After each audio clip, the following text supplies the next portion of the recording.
September 26-27 തീയതികളിൽ കൊച്ചിയിൽ വെച്ച് ഇന്റർവ്യൂ നടക്കുന്നു. അതും MSc ക്രൂസിലേക്കുള്ളത്. MSc ക്രൂസിനെ കുറിച്ച് നിങ്ങളിൽ കുറച്ച് പേർക്കെങ്കിലും അറിയാൻ സാധിക്കുമെന്ന് വിശ്വസിക്കുന്നു. കാരണം ഇന്ന് ലോകത്തിറങ്ങിക്കൊണ്ടിരിക്കുന്ന ഏറ്റവും വലിയ അത്യാഡംബര ഷിപ്പുകളുടെ മുൻനിരയിലുള്ള ഒരു കമ്പനിയാണ് MSc ക്രൂസ്. അപ്പോൾ അത്തരത്തിലുള്ള ഒരു വലിയ കമ്പനിയിലേക്ക് കയറാൻ പറ്റിയ ഒരു ഇന്റർവ്യൂ ആണ് നമ്മുടെ കൊച്ചിയിൽ വെച്ച് നടക്കുന്നത്. അപ്പോൾ അതുമായിട്ട് ബന്ധപ്പെട്ട് നിങ്ങൾ അറിഞ്ഞിരിക്കേണ്ട എല്ലാ കാര്യങ്ങളും ഞാൻ ഈ ഒരു വീഡിയോയിലൂടെ നിങ്ങളിലേക്ക് എത്തിക്കുന്നതായിരിക്കും. അതായത് ഏതൊക്കെ പൊസിഷനുകളാണ് അവൈലബിൾ ആയിട്ടുള്ളത്, അതുപോലെ തന്നെ ആ ഒരു പൊസിഷനിലേക്ക് അപ്ലൈ ചെയ്യുന്നവർ അറിഞ്ഞിരിക്കേണ്ട കാര്യങ്ങൾ, നിങ്ങൾ അവിടെ പോകുമ്പോൾ ശ്രദ്ധിക്കേണ്ട കാര്യങ്ങളും കൊണ്ടുപോകേണ്ട കാര്യങ്ങളും, അങ്ങനെ എല്ലാം തന്നെ ഈ ഒരു വീഡിയോയിലൂടെ ഞാൻ നിങ്ങളിലേക്ക് എത്തിക്കുന്നതായിരിക്കും. അതിനു മുന്നായിട്ട് നമ്മുടെ ചാനൽ ആദ്യമായിട്ട് കാണുന്നവർക്ക് വേണ്ടി എൻ്റെ പേര് റിച്ചു. കഴിഞ്ഞ ഒരുപാട് കാലങ്ങളായിട്ട് ഞാനും ഈ ഒരു മേഖലയിലാണ് വർക്ക് ചെയ്യുന്നത്. അപ്പോൾ എൻ്റെ ഒരു എക്സ്പീരിയൻസ് വെച്ചുള്ള കാര്യങ്ങളും അതുപോലെ തന്നെ ഈ ഒരു മേഖലയിലേക്ക് വരുവാൻ ആഗ്രഹിക്കുന്നവർക്ക് ആവശ്യമായ ഇൻ്റർവ്യൂവും അതുമായിട്ട് ബന്ധപ്പെട്ട ഡീറ്റെയിൽസും എല്ലാം ഷെയർ ചെയ്യുന്ന ഒരു ചാനലാണ് നമ്മുടേത്. അപ്പോൾ നിങ്ങളും ഈ ഒരു മേഖലയിലേക്ക് വരുവാൻ ആഗ്രഹിക്കുന്ന ഒരാളാണെങ്കിൽ തീർച്ചയായിട്ടും നമ്മുടെ ചാനൽ സബ്സ്ക്രൈബ് ചെയ്യുക. അതുപോലെ തന്നെ ഇന്ന് ഞാൻ നിങ്ങളിലേക്ക് എത്തിക്കാൻ പോകുന്ന ഈ വേക്കൻസികളിലേക്ക് അപ്ലൈ ചെയ്യാൻ സാധിക്കുമെന്ന് തോന്നുന്ന നിങ്ങളുടെ സുഹൃത്തുക്കളിലേക്കും കൂടെ ഈ വീഡിയോ എത്തിക്കാനായിട്ട് മറക്കരുത്. അവർക്ക് 100% ഉപകാരപ്പെടുന്ന ഒരു വീഡിയോ തന്നെയായിരിക്കും നമ്മുടേത്. അപ്പോൾ നമുക്ക് നേരെ ഇന്നത്തെ വേക്കൻസിയുടെ ഡീറ്റെയിൽസിലേക്ക് പോകാം. ഇന്നത്തെ ആദ്യത്തെ വേക്കൻസി വന്നിരിക്കുന്നത് ഷെഫുമാർക്ക് വേണ്ടിയാണ്. എക്സിക്യൂട്ടീവ് ഷൂ ഷെഫ് മുതൽ താഴേക്ക് കിച്ചൺ സ്റ്റുവാർഡ് വരെയുള്ളവർക്കുള്ള വേക്കൻസികളാണ് ഇന്ന് അവൈലബിൾ ആയിട്ടുള്ളത്. അപ്പോൾ നിങ്ങൾക്ക് കാണാം എല്ലാ ഡിപ്പാർട്ട്മെൻറ്റിലെയും എല്ലാ പോസ്റ്റുകളിലേക്ക് വേക്കൻസി ഉണ്ട്. അപ്പോൾ നിങ്ങളിതിലേക്ക് അപ്ലൈ ചെയ്യുമ്പോൾ പ്രത്യേകം ശ്രദ്ധിക്കേണ്ട കാര്യം, നിങ്ങൾ ഏത് പോസ്റ്റിലാണ് ഇപ്പോൾ വർക്ക് ചെയ്യുന്നത് അതിന് ഈക്വൽ ആയിട്ടുള്ള പോസ്റ്റിലേക്ക് നിങ്ങൾ അപ്ലൈ ചെയ്യാൻ ശ്രമിക്കുക. അല്ലാതെ പ്രമോഷനോട് കൂടെ ഷിപ്പിംഗ് മേഖലയിലേക്ക് കടന്നു വരിക എന്ന് പറയുന്നത് കുറച്ച് ബുദ്ധിമുട്ടുള്ളൊരു കാര്യമാണ്. പിന്നെ ഈ പോസ്റ്റുകളിലേക്ക് അപ്ലൈ ചെയ്യുമ്പോൾ പ്രധാനമായിട്ടും ചോദിക്കാൻ സാധ്യതയുള്ളത് നിങ്ങൾ എന്തൊക്കെ കാര്യങ്ങളാണ് നിങ്ങളുടെ റെസ്പോൺസിബിലിറ്റിയിൽ അവിടെ ചെയ്തുകൊണ്ടിരിക്കുന്നത് എന്നായിരിക്കും. അതായത് ചിലർ ബുഫേ ആയിരിക്കാം, ബാങ്കറ്റ് ആയിരിക്കാം, മലാക്കട്ടിലായിരിക്കാം വർക്ക് ചെയ്യുന്നത്. അപ്പോൾ നിങ്ങൾ രാവിലെ വന്ന് മിസംബ്ല തുടങ്ങി എങ്ങനെയാണ് കിച്ചൺ ക്ലോസ് ചെയ്യുന്നത് എന്നുവരെയുള്ള കാര്യങ്ങൾ കൃത്യമായിട്ട് ഇംഗ്ലീഷിൽ പറഞ്ഞ് പഠിച്ചിട്ട് പോകണം. പിന്നെ ഇത് നിങ്ങളോട് ചോദിക്കുന്ന സമയത്ത് നിങ്ങളോട് ഉറപ്പായിട്ടും ചോദിക്കും ഏതൊക്കെ തരത്തിലുള്ള ഡിഷുകളാണ് നിങ്ങളുടെ മെനുവിലുള്ളത്. അപ്പോൾ നിങ്ങളുടെ ഡിഷുകളുടെ പേര് പറയുമ്പോൾ അതിൽ നിന്ന് ഏതെങ്കിലും 1-2 ഡിഷുകൾ സെലക്ട് ചെയ്ത് അതിൻ്റെ റെസിപ്പിയും അതുമായിട്ട് ബന്ധപ്പെട്ട ഡീറ്റെയിൽസും ചോദിക്കുന്നതായിരിക്കും. അത് നിങ്ങളുടെ ഒരു ഫുഡ് നോളജ് അളക്കാൻ വേണ്ടിയാണ്. അതുകൊണ്ട് തന്നെ നിങ്ങൾ ചെയ്യേണ്ടത് നിങ്ങൾ പറയുന്ന ഡിഷുകൾ ഏതൊക്കെയാണ് എന്നുള്ളത് മുന്നേ കാൽക്കുലേറ്റ് ചെയ്ത് പോകുക. അല്ലാതെ അവിടെ ഇൻ്റർവ്യൂ ചെന്നതിന് ശേഷം ആ സമയത്ത് നമ്മുടെ മനസ്സിൽ തോന്നുന്നത് പറയാതിരിക്കുക. നിങ്ങൾ നേരത്തെ കാൽക്കുലേറ്റ് ചെയ്തിട്ട് പോവുകയാണെങ്കിൽ അതിൻ്റെ റെസിപ്പിയും കാര്യങ്ങളും ഗൂഗിളിലോ അല്ലെങ്കിൽ നിങ്ങളുടെ കൂടെ വർക്ക് ചെയ്യുന്നവരോടെല്ലാം ചോദിച്ച് മനസ്സിലാക്കിയതിന് ശേഷം മാത്രം പോവുക. പിന്നെ പ്രധാനമായിട്ടും നമ്മുടെ മദർ സോസുകൾ 100% നിങ്ങൾ പഠിച്ചിട്ട് പോയിരിക്കണം. മദർ സോസിൻ്റെ കൃത്യമായിട്ടുള്ള റെസിപ്പി. അതുപോലെ തന്നെ നിങ്ങൾ ഇപ്പോൾ കോൾഡ് ഗാലി ആണെങ്കിൽ കുറച്ച് ഡ്രസ്സിങ്, അതുപോലെ തന്നെ കോൾഡ് കട്ട്, ചീസ്, ലെറ്റ്യൂസ്, ഇതിൻ്റെ എല്ലാം പേരുകൾ അതൊക്കെ ഏത് രാജ്യത്ത് നിന്നാണ് വന്നിരിക്കുന്നത്. അതുപോലെ തന്നെ ഹോട്ട് ഗാലി ആണെങ്കിൽ അവരുടെ സൂപ്പ്, സ്റ്റേക്ക്, സ്റ്റാർട്ടർ ഇങ്ങനെ മുതലായ കാര്യങ്ങളുടെ ഒരു 5 വീതം ഏത് രാജ്യത്തു നിന്നാണ്, അതിൻ്റെ പ്രത്യേകത എന്താണ്. ബേക്കറി ആണെങ്കിൽ നിങ്ങളുടെ ബ്രെഡുകൾ, പേസ്ട്രി ആണെങ്കിൽ അവരുടെ ഡെസേർട്ടുകൾ, ഇങ്ങനെയുള്ള കാര്യങ്ങളെല്ലാം ഒരു 5 വീതം കൃത്യമായിട്ട് പഠിച്ചുകൊണ്ട് പോകണം. അതിൻ്റെ പേര്, അതിൻ്റെ കൃത്യമായ റെസിപ്പി, അത് ഏത് രാജ്യത്തു നിന്ന് വന്നു, ഇത്തരത്തിൽ വേണം പഠിച്ചുകൊണ്ട് പോകാൻ. ഈ പഠിച്ചത് തന്നെ പരമാവധി മെനുവിൽ ഉൾപ്പെടുത്തി പറയുക. എന്നാലാണ് നിങ്ങൾക്ക് ഈ ഇൻ്റർവ്യൂ വളരെ എളുപ്പത്തിൽ പാസ്സാവാൻ സാധിക്കുകയുള്ളൂ. അടുത്ത നമ്മളുടെ വേക്കൻസി വന്നിരിക്കുന്നത് സ്റ്റോർ കീപ്പറുമായിട്ട് ബന്ധപ്പെട്ടതാണ്. അപ്പോൾ സ്റ്റോർ കീപ്പറിലെ അസിസ്റ്റൻറ്റ് പ്രൊവിഷനും സെക്കൻഡ് പ്രൊവിഷനും അതുപോലെ തന്നെ ബോട്ടിൽ കീപ്പർ എന്ന് പറയുന്നത് ആൽക്കഹോളുമായിട്ട് ബന്ധപ്പെട്ടതാണ്. അതായത് ബീവറേജ് ഐറ്റംസ് കീപ്പ് ചെയ്യുന്ന ആളുകളാണ് ബോട്ടിൽ കീപ്പർ എന്നറിയപ്പെടുന്നത്. അപ്പോൾ ഇത്തരത്തിൽ നിങ്ങൾ ഹോട്ടലിലോ അല്ലെങ്കിൽ ഇതുമായിട്ട് ബന്ധപ്പെട്ട സ്ഥാപനങ്ങളിൽ, അതായത് ഫുഡുമായിട്ട് ബന്ധപ്പെട്ട സ്ഥാപനങ്ങളിലോ വർക്ക് ചെയ്തവരാണെങ്കിൽ നിങ്ങൾക്കും ഇതിലേക്ക് അപ്ലൈ ചെയ്യാം. മിനിമം ഒരു 2 ഇയർ പ്ലസ് എക്സ്പീരിയൻസ് ഉണ്ടെങ്കിലാണ് സ്റ്റോർ കീപ്പറായിട്ട് എടുക്കുന്നത്. അതുപോലെ തന്നെ നിങ്ങളുടെ സ്റ്റോർ ചെയ്യുമ്പോൾ വേണ്ട കാര്യങ്ങൾ, അത് എത്ര പൊക്കത്തിലായിരിക്കണം ചെയ്യേണ്ടത്, എത്ര പല്ലറ്റുകൾ തമ്മിൽ എത്ര ഗ്യാപ്പ് വേണം, അതുപോലെ തന്നെ എത്ര ദിവസമാണ് ഇന്ന കാര്യങ്ങൾ സൂക്ഷിക്കുന്നത്, ടെമ്പറേച്ചർ എത്രയാണ്, പലതരത്തിലുള്ള ഫുഡുകൾക്കും പലതരത്തിലുള്ള ടെമ്പറേച്ചറിലാണ് നിങ്ങൾ സൂക്ഷിക്കേണ്ടത്, ഏതൊക്കെ തരത്തിലുള്ള ലോഗുകളാണ് നിങ്ങൾ ഇതിനുവേണ്ടി പ്രിപ്പയർ ചെയ്യേണ്ടത്. പിന്നെ അതുപോലെ തന്നെ നിങ്ങൾ സ്റ്റോർ റിസീവ് ചെയ്യുമ്പോൾ ഇതിൻ്റെ ക്വാളിറ്റി ചെക്കിങ്ങും മറ്റുമായിട്ട് ബന്ധപ്പെട്ട എന്തൊക്കെ കാര്യങ്ങളാണ് ശ്രദ്ധിക്കുന്നത്. ഇത്രയും കാര്യങ്ങൾ നിങ്ങൾ പഠിച്ചിട്ട് വേണം പോകുവാനായിട്ട്. കാരണം സ്റ്റോർ കീപ്പറിലേക്ക് ഇതിനും കൂടുതലായിട്ട് ക്വസ്റ്റ്യൻസ് വരുന്നത് വളരെ കുറവാണ്. അതുപോലെ തന്നെ എല്ലാവരോടും പറയുന്നത് പോലെ നിങ്ങളുടെ ഒരു ദിവസത്തിൽ നിങ്ങൾ എന്തൊക്കെ കാര്യങ്ങളാണ് ചെയ്യുന്നത്, പിന്നെ സ്റ്റോറിൻ്റെ ക്ലീനിങ്ങും ഏതൊക്കെ കെമിക്കൽസ് ഉപയോഗിച്ചാണ് ക്ലീൻ ചെയ്യുന്നത്. കാരണം ഫുഡ് സ്റ്റോർ ക്ലീൻ ചെയ്യുന്നതും അതുപോലെ തന്നെ ആൽക്കഹോളുമായിട്ട് ബന്ധപ്പെട്ട സ്റ്റോറുകൾ ക്ലീൻ ചെയ്യുന്നതും അതുപോലെ നമ്മുടെ ഇപ്പോൾ എൻജിൻ സൈഡുമായിട്ട് ബന്ധപ്പെട്ടതോ അല്ലെങ്കിൽ വേറെ പേപ്പർ ആൻഡ് പ്ലാസ്റ്റിക്കുകൾ ഉപയോഗിക്കുന്ന സ്റ്റോറുകളുണ്ട്. ഇവിടെയെല്ലാം നിങ്ങൾ പല രീതിയിലാണ് ടേക്ക് കെയർ ചെയ്യുന്നത്.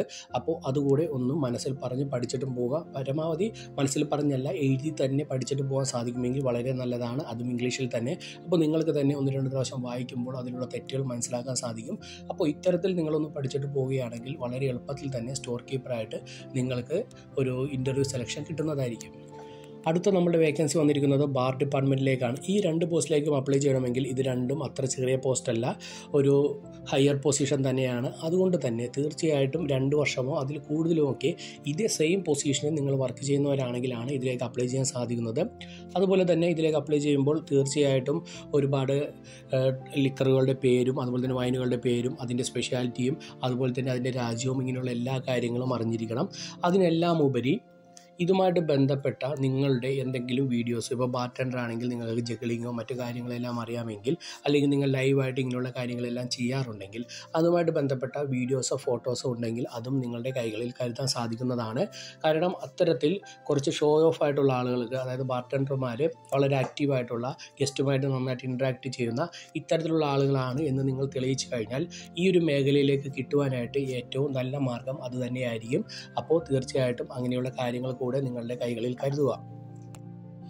അടുത്ത വേക്കൻസികൾ വന്നിരിക്കുന്നത് ഹൗസ് കീപ്പിംഗ് ഡിപ്പാർട്ട്മെൻറ്റിലേക്കാണ്. ഹൗസ് കീപ്പിങ്ങിലെ എല്ലാ പോസ്റ്റുകളിലേക്കും തന്നെ നമുക്കിവിടെ വേക്കൻസികൾ കാണാൻ സാധിക്കുന്നതാണ്. ഇതിൽ നിങ്ങൾക്ക് ഡൗട്ട് വരാൻ സാധ്യതയുള്ളൊരു കാര്യമാണ് ഈ ക്യാബിൻ സ്റ്റുവാർഡ് അല്ലെങ്കിൽ ക്രൂ ക്യാബിൻ സ്റ്റുവാർഡ് എന്നെല്ലാം ഉള്ളത്. അപ്പോൾ ഇതെല്ലാം തന്നെ നമ്മുടെ നാട്ടിലെ റൂം ബോയ് അല്ലെങ്കിൽ റൂം അറ്റൻഡർ എന്ന് പറയുന്ന പോസ്റ്റിന് ഈക്വലായിട്ടുള്ള പൊസിഷനാണ് ഈ പറയുന്ന ക്യാബിൻ സ്റ്റുവാർഡ് എന്ന് പറയുന്നത്. അപ്പോൾ ഈ കാണുന്ന എല്ലാ പോസ്റ്റുകളിലും തന്നെ ഇതേ പൊസിഷനിൽ നിങ്ങൾ നാട്ടിൽ 1 വർഷത്തിൽ കൂടുതൽ എക്സ്പീരിയൻസ് ഉള്ളവരാണെങ്കിൽ, ഇതേ പോസ്റ്റിൽ ടോട്ടൽ എക്സ്പീരിയൻസ് അല്ല, സെയിം പോസ്റ്റിൽ 1 വർഷത്തിൽ കൂടുതൽ എക്സ്പീരിയൻസ് ഉള്ളവരാണെങ്കിൽ നിങ്ങൾക്കും ഇതിലേക്ക് അപ്ലൈ ചെയ്യാൻ സാധിക്കുന്നതാണ്. അതുപോലെ തന്നെ പൂൾ അറ്റൻഡ്, അതുപോലെ ലിനൻ കീപ്പർ, ടൈലർ, ഇതെല്ലാം ഹൗസ് കീപ്പിങ്ങിൻ്റെ കീഴിൽ തന്നെ വരുന്നവയാണ്. പിന്നെ ഇതിലേക്കെല്ലാം അപ്ലൈ ചെയ്യുമ്പോൾ നിങ്ങൾ പ്രത്യേകം ശ്രദ്ധിക്കേണ്ടത്, നിങ്ങൾ കെമിക്കൽസിൻ്റെ പേര് പഠിച്ചുകൊണ്ട് പോവുക. നിങ്ങൾ എത്തരത്തിലുള്ള കെമിക്കൽസാണ്, എവിടെയൊക്കെയാണ് ഉപയോഗിക്കുന്നത്, ടോയ്ലറ്റ് ആയിക്കോട്ടെ, റൂം ആയിക്കോട്ടെ, പബ്ലിക് ഏരിയ ആയിക്കോട്ടെ, ഏത് തരത്തിലുള്ള കെമിക്കൽസാണ് ഉപയോഗിക്കുന്നത്, അല്ലെങ്കിൽ നിങ്ങൾ ക്ലോറിനാണ് ഉപയോഗിക്കുന്നതെങ്കിൽ അതിൻ്റെ അളവ് എത്രയാണ്, എത്ര ppmലാണ് നിങ്ങൾ ക്ലോറിൻ പല സ്ഥലങ്ങളിലും ഉപയോഗിക്കുന്നത്, ഇങ്ങനെയുള്ള കാര്യങ്ങൾ തീർച്ചയായിട്ടും പഠിച്ചുകൊണ്ട് പോവുക. അതുപോലെ തന്നെ നിങ്ങളോട് ചോദിക്കാൻ സാധ്യതയുള്ള കാര്യങ്ങളാണ്, നിങ്ങൾ ഇന്ന് വർക്ക് ചെയ്തുകൊണ്ടിരിക്കുന്ന ഹോട്ടലിൽ എത്ര റൂമാണ് നിങ്ങൾ ഒരു ദിവസം ചെയ്യുന്നത്, അത് എത്ര സ്ക്വയർ ഫീറ്റാണ് വരുന്നത്, അവിടെ എന്തൊക്കെ കാര്യങ്ങളാണ് അടങ്ങിയിരിക്കുന്നത്, അതുപോലെ തന്നെ എത്ര സമയം കൊണ്ടാണ് നമ്മൾ ഈ റൂം ക്ലീൻ ചെയ്ത് പുറത്തേക്ക് ഇറങ്ങുന്നത് എന്നുള്ളൊരു ടൈമിങ്ങുമായിട്ട് ബന്ധപ്പെട്ട കാര്യങ്ങളും കൂടെ നിങ്ങളോട് ചോദിക്കുന്നതായിരിക്കും. അപ്പോൾ നമ്മുടെ ക്രൂസ് ഷിപ്പ് മേഖല നോക്കുകയാണെങ്കിൽ ഏറ്റവും കൂടുതൽ ടിപ്പ് കൂടെ കിട്ടുന്ന ഒരു മേഖലയാണ് ഹൗസ് കീപ്പിംഗ്. അതുകൊണ്ട് തന്നെ കുറച്ച് സാലറി കുറവായാൽ പോലും നിങ്ങൾക്ക് ധൈര്യപ്പെട്ട് കയറാം. ചില സമയത്തെല്ലാം ഒരു സാലറിയിൽ കൂടുതലോ അല്ലെങ്കിൽ സാലറിയുടെ ഒപ്പം തന്നെ ടിപ്പ് കിട്ടുന്ന ക്യാബിൻ സ്റ്റുവാർഡുകാർ നമ്മളുടെ ഒപ്പം വർക്ക് ചെയ്തുകൊണ്ടിരിക്കുന്നുണ്ട്. അപ്പോൾ അത്തരത്തിൽ ഒരു ബെനിഫിറ്റ് കൂടെയുള്ളൊരു പൊസിഷനാണ് ഹൗസ് കീപ്പിംഗ് എന്ന് പറയുന്നത്. അപ്പോൾ ഇതേ പൊസിഷനുള്ളവർ തീർച്ചയായിട്ടും അപ്ലൈ ചെയ്യുക. അടുത്ത വേക്കൻസി വന്നിരിക്കുന്നത് നമ്മുടെ വെയിറ്റർമാർക്ക് വേണ്ടിയാണ്. ഹെഡ് വെയിറ്ററും അസിസ്റ്റൻറ്റ് വെയിറ്ററും അതുപോലെ തന്നെ ബൊഫേ സൂപ്പർവൈസർ, ഇങ്ങനെ എല്ലാ പൊസിഷനുകളിലേക്കും തന്നെ നിങ്ങൾക്കിവിടെ വേക്കൻസി കാണാൻ സാധിക്കുന്നതാണ്. അപ്പോൾ നിങ്ങളും ഇതേ പൊസിഷനിൽ 1 വർഷമോ അതിൽ കൂടുതലോ, ഇതേ പൊസിഷനിൽ 1 വർഷമോ അതിൽ കൂടുതലോ ഉണ്ടെങ്കിലാണ് അതിലേക്ക് അപ്ലൈ ചെയ്യേണ്ടത്.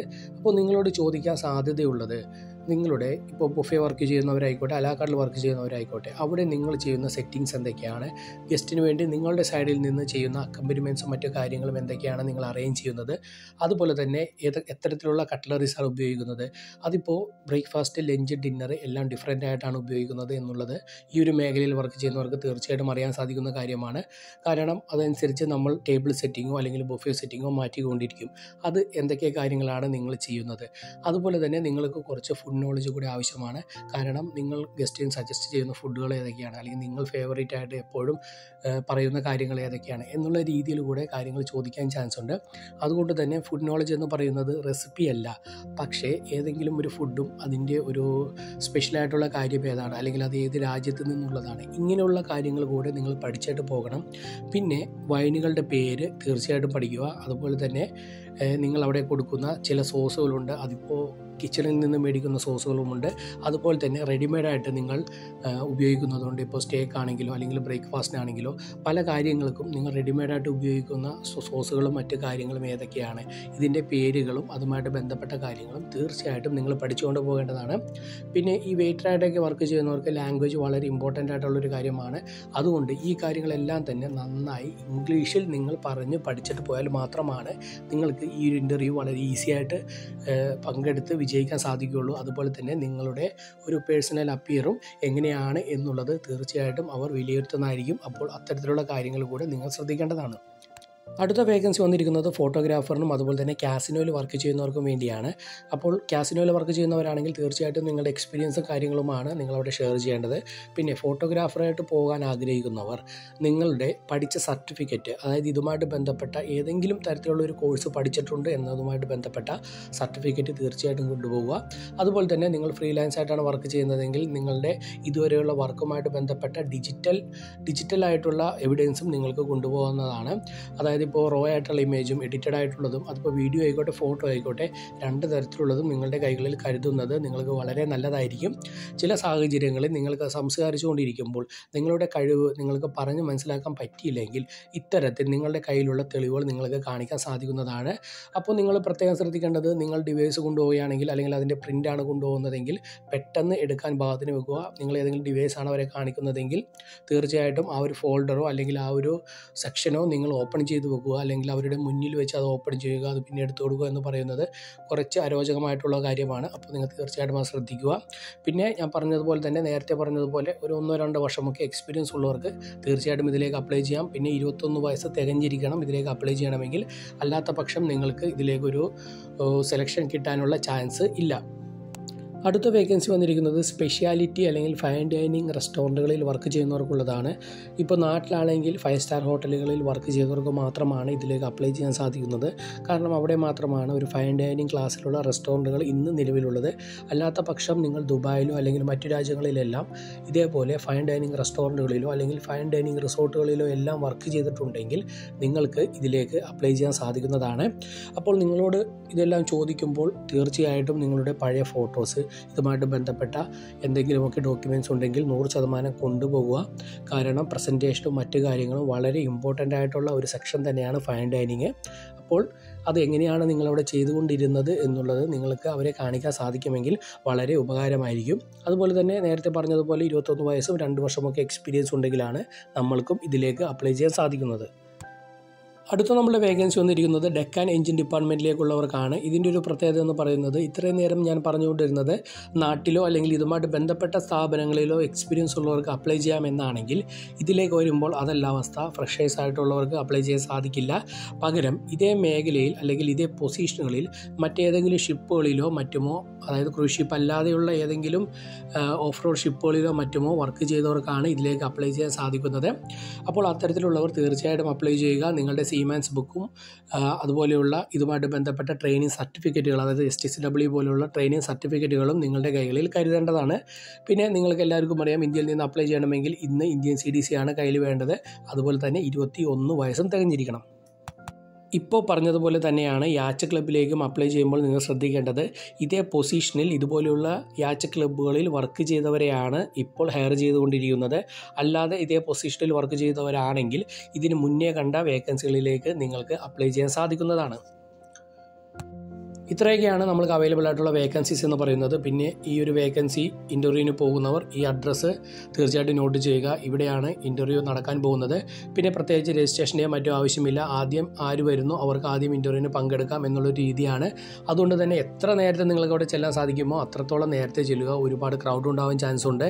പിന്നെ രാവിലെ കുറച്ച് സമയത്തേക്കല്ല ഇൻ്റർവ്യൂ നടക്കുന്നത്. അതുകൊണ്ട് തന്നെ അവർക്ക് ഇൻ്റർവ്യൂ ചെയ്യുന്ന ആളുകളുടെ എണ്ണത്തിലും പരിമിതി ഉണ്ടാവും. അപ്പോൾ എത്ര ആദ്യം എത്തുന്നോ അപ്പോൾ നിങ്ങൾക്ക് ഇൻ്റർവ്യൂ അറ്റൻഡ് ചെയ്യാനുള്ള ചാൻസും കിട്ടുന്നതാണ്. ഇതിന് മുന്നേ ഗോവയിലെല്ലാം ഇൻ്റർവ്യൂവിന് പോയവർ 10 മണിക്ക് ശേഷമാണ് അവിടെ എത്തിയത്. അതുകൊണ്ട് തന്നെ അവർക്ക് അന്ന് ഇൻ്റർവ്യൂ അറ്റൻഡ് ചെയ്യാൻ സാധിച്ചില്ല. അവർക്ക് മുന്നായിട്ട് തന്നെ ഏകദേശം 300-ൽ കൂടുതൽ ആളുകളാണ് അവിടെ വന്നിരുന്നത്. അപ്പോൾ അത്തരത്തിലുള്ള സാഹചര്യം ഒഴിവാക്കാനായിട്ട് നിങ്ങളെക്കൊണ്ട് പറ്റുന്ന അത്രയും നേരത്തെ തന്നെ നിങ്ങൾ അവിടെ എത്താൻ സാധിക്കണം.